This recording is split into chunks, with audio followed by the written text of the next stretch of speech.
ये कथा है उस महान योद्धा की, उसकी शक्ति की, उसकी निष्ठा और उसकी भयंकर प्रतिज्ञा की, जिसने इतिहास को महाभारत बना दिया।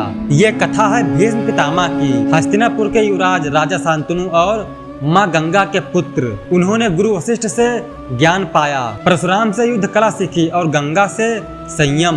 वे आदर्श पुत्र, महान योद्धा और योग्य उत्तराधिकारी थे।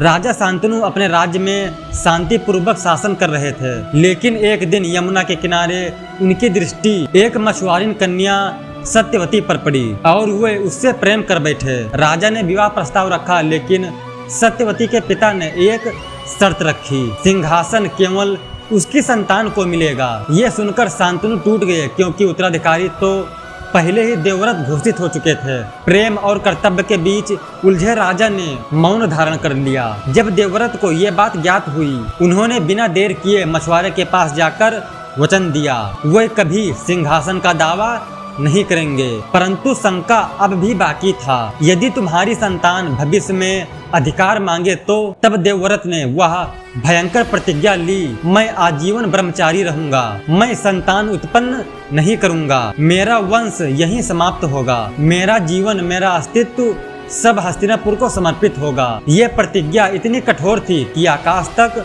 गूंज उठा और उसी दिन देवव्रत बन गए भीष्म।